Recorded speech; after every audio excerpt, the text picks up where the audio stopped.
World Health Organization, higit po sa kalahati ng populasyon sa mundo ang nakaranas ng sakit ng ulo o headache. Ang sakit po ng ulo at pagkahilo ay dalawang karaniwang sintomas po na maaring magpahirap sa ating pang-araw-araw na gawain. Pero alam nyo ba na may iba't ibang uri po o klase ng sakit ng ulo gaya po ng migraine at vertigo? Mga kada, let's watch this. Ang headache o sakit ng ulo ay kadalasang sanhi ng stress, pagod o dehydration. Makakaramdam ng kirot sa noo, gilid o batok na maaring magtagal mula sa ilang minuto hanggang oras. Kasama sa headache ang migraine, isang uri ng matinding sakit sa isang gilid ng ulo na may kasamang pagkahilo, pagsusuka at pagiging sensitibo sa liwanag o ingay. Samantala, ang vertigo ay may kakaibang sintomas na parang umiikot ang paligid mo. Hindi lang ito simpleng pagkahilo, kundi isang kondisyon na madalas dulot ng problema sa inner ear o mga ugat sa utak. Ang vertigo ay maaring dahil sa inner ear issues tulad ng benign paroxysmal positional vertigo o BPPV, isang kondisyon kung saan nawawala ang balanse. Para sa simpleng headache, makatutulong ang pag-inom ng tubig, pahinga o pagmasahe. Ngunit kung madalas itong maramdaman, mainam ang kumonsulta sa doktor. Sa vertigo naman, may mga specific na therapy at gamot na inirerekomenda ng doktor. Para mabigyang linaw, kung simpleng headache nga ba, o migraine o vertigo ang inyong nararamdaman, makakasama po natin ang headache and facial pain specialist na si Doc Paul Emanuel Yambao. Hi Doc Paul, good morning. Hi, Good Miss morning. Pia. Morning na. Morning. Ito Morning na. po. Doc, ano ba yung kaibahan po ng ordinaryong headache sa migraine at vertigo? Okay. So, pag sinabing sakit ng ulo, iba-iba ang sanhi, iba-iba din po yung types, no? So, meron tayong primary headache at secondary type of headache.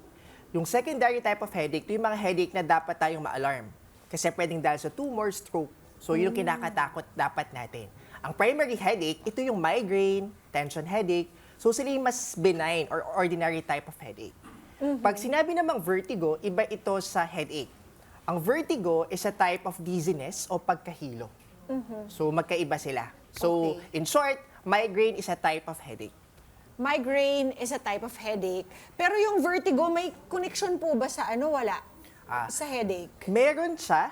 Ang ibang headache kasi nagpe-presented with dizziness or vertigo. Pero magkaiba silang simptomas. Oh, okay. So, unahin natin, Doc, yung primary. Kasi yung primary yung karaniwang nararanasan ng bawat tao at nagbibigay ng difficulties in everyday living. Meron po bang iba't ibang klase pa ng primary headache? Yes, actually maraming type ng headache, no? Pero ang pinaka-common na nararanasan natin would be tension headache. That's No? caused by stresses in life? Ganun ba siya, yun? associated siya sa stress, muscle tension, no? Muscle tension. So, common siya na nararanasan natin. Kakulangan ng tulog. Pwede rin siya, Oo. no? Then we have migraine, no? Then we have cluster headache and yung severe forms ng headache like yung hemicrania continua. So, actually maraming type pero sila yung pinaka-common na nararanasan natin. Okay. Yung po, Doc, yung sinasabi nating migraine, is this, for instance, yung primary na sinasabi mo, do we experience this in the same area in our head? Kasi, di ba, parang sometimes may nararanasan tayo Right na dito lang. sa banda Right sa lang. likod or sa right side, or yung iba parang sinasuck in yung eyeballs natin, Oo. di ba? Tama, Sa sakit. So actually maganda yung tanong mo, Miss Pia. So yung headaches, makaklasify natin minsan through the location. No? Eto, may placard tayo para mas makatulong. Pinipare yung mga staff natin. So usually, pag sinabi nating migraine, no? Ang migraine usually, unilateral siya. So ibig sabihin isang side. One No? side lang. Either right or left, pero pwedeng mag-alternate. That's the usual characteristic of migraine. Yung migraine, another usual characteristic, merong photosensitivity. Yung ayaw mong maliwanag, Maliwanag, correct. ayaw mo ng maingay, no? So, yun yung migraine. Usually, yung characteristic niya parang pumipitik. Yun nga. Yung throbbing, yung tawag namin. Throbbing. So, yun yung parang migraine. sumasabay sa heartbeat Oo, niya. parang yung, sasabihin yung sa'yo ng kero- pasyente, Dok, feel ko parang kasabay ng heart ko yung tibok. That's a migraine. That's mostly migraine. Characteristic na migraine. Ano po ang cause ng migraine? Ang migraine actually, ito primary headache. Ibig sabihin, hindi siya dahil sa bukol, etc. Actually, yung exact mechanism ng migraine, hindi pa rin alam. Pero in general, sa aming mga doctors, kinoconsider na merong abnormal chemical na sa brain, no, na nase-secrete, no, na nag-stimulate ng different structures ng brain na nagkakause ng migraine. Ano naman pong treatment nitong migraine? Okay. So sa migraine, ang pinaka pwede natin gawin is to identify your triggers. Kasi usually, most patients will have triggers. So some would have lack of sleep or oversleeping, diet or nagutom, no? Or chocolates, kimchi, Chocolates, oo nga, cheese, no? Some food, no? Case-to-case basis to, no? Kasi yung iba nakakaawa na sila na may migraine na tapos parang nire-restrict mo lahat ng food, no? So you have to have a diary, a sort of diary, para check mo, nung sumakit ng ulo ko nung ganito, ano ba yung kinain ko or anong tulog. So ang masasabi ko lang, ang migraine brain, gusto niya ng consistency. So any change from the routine, like lack of sleep or sumobra ka na naman, pwede kang magka-migraine. So yun yung migraine. Ako, pag yung asawa ko usually gets that. Nagkukulong siya sa Yes. madilim na kwarto, he makes Tama. sure it's cold, and then he just gets some sleep. Yes. Usually, yun ang cure. Yes, usually gusto mo kasi sensitive ka sa light. So gusto mo dark place, relaxing place. So pero ang cure for migraine, we have two, eto para sa alam ng iba, we have two treatment. Yung abortive, yung tawag namin abortive, ibig sabihin ito yung binibigay para mawala yung pain immediately. So example nito, paracetamol, ibuprofen, no? May mga bago na rin tayong gamot. At meron din tayong preventive.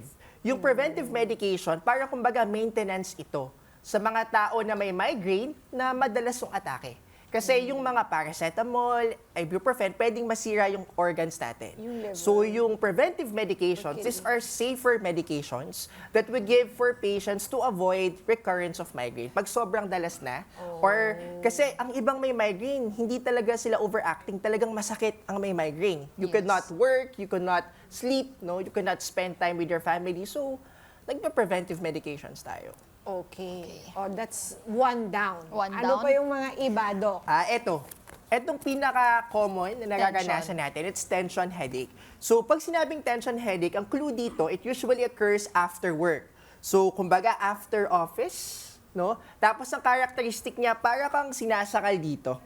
Upper It's part. like band-like. Para kang, parang sinasakal. Parang or ng iniipit. headband. Yes, parang Oo, kang may ng headband. Nagpulit. So, that's tension headache. And usually, it occurs with pain sa neck, no? Kasi sa tension headache, yung muscles mo, they are stiff. No? So, pag nag-stiff yan, pati yung muscles mo dito, affected, so sasakit yung ulo mo. So, ang cause niyan is It's usually fatigue. fatigue Kasi at the end of a related to workday, stress. No? Stress. So, ang management dito would be lifestyle changes. So, stress management, exercise, back exercise, neck exercises, hydration, no? Water talaga Water. eh. No? So, pain medications can also help, no?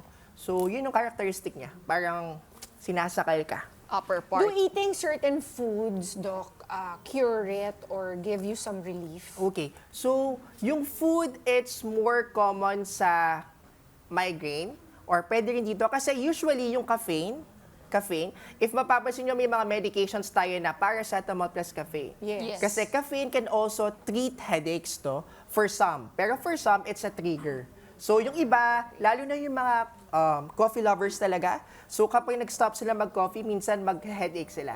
So, ang cure doon would be, balik din yung coffee. Yun ulit. In minimal amount. withdrawals, Yes. no? Kasi yun ay naging routine na Yes. sinasabi mo kanina. Oo. Di ba gusto ng migraine brain consistency? Oo. Consistency is the key. Okay, Next tension. tayo. Next, we have cluster and hemicrania. Ito, magka-family sila eh. So, they usually occur on the eyes, orbital area. Pero ito, ang clue dito, they usually occur with a certain symptom, like sipon or tearing of the eyes on one side lang. That's cluster or hemicrania continua. Ang Walang specific side to. wala. Doc. Pwede siyang palipat-lipat, no? Pero it's unilateral like migraine. Pero unlike migraine, eto usually merong sinisipon, yung isang side lang ha.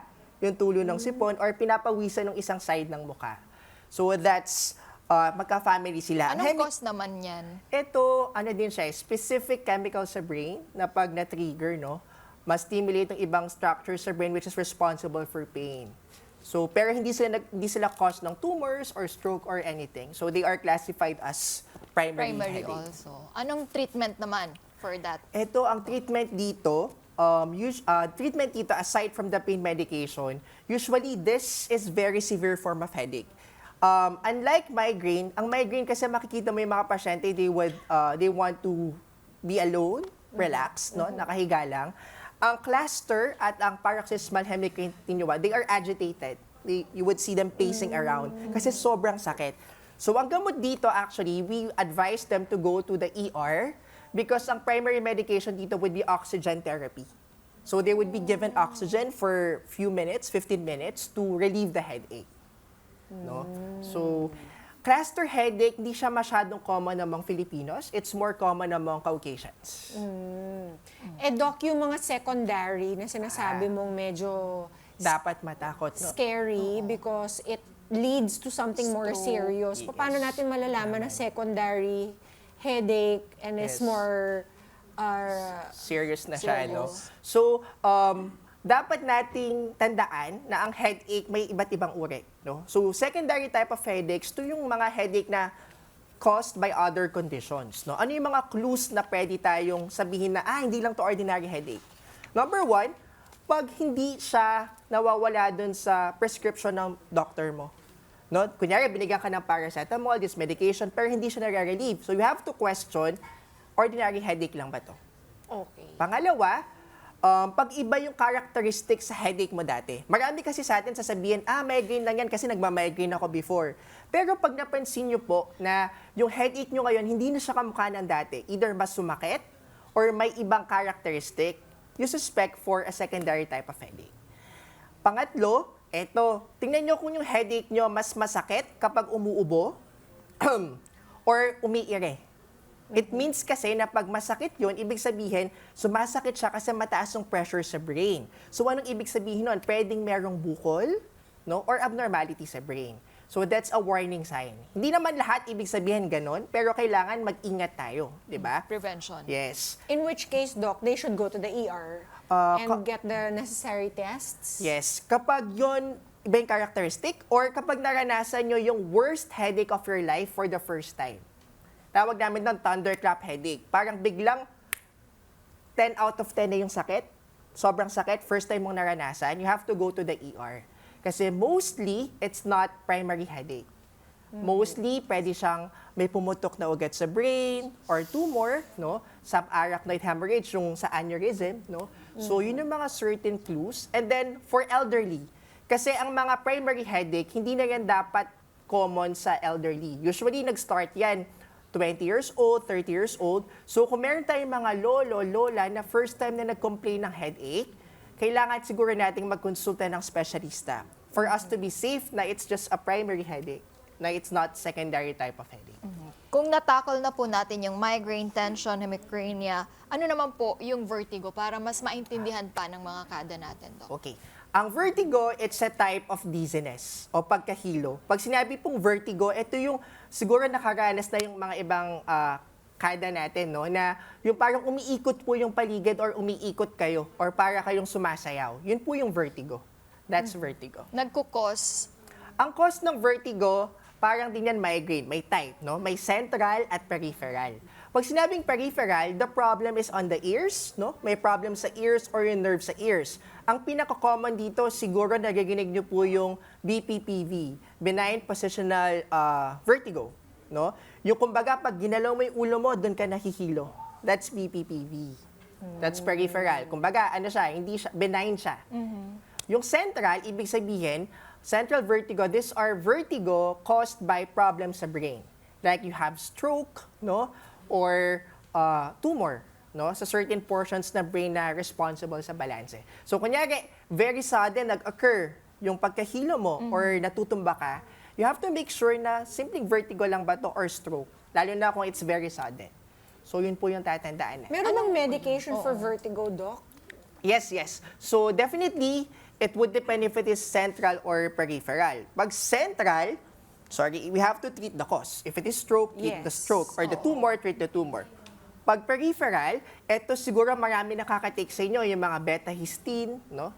Yung ibinibigay natin, actually, nabibili sila sa mga drugstore, no? Just to... Over the counter. Over the counter, just to relieve yung dizziness. And then, if it is benign positional vertigo, we do have exercises. Kasi nga, di ba, ang cause nito yung sudden na paggalaw ng ulo. So, we teach our patients exercises, no, maneuvers para ma-compensate ng body yung positional changes. Mga Kanet 25, this is Pia Guanyo Mago. For more Kada Umaga updates, please click the subscribe button and follow us on Net25 social media pages at Net25TV and at Net25 Entertainment Facebook page.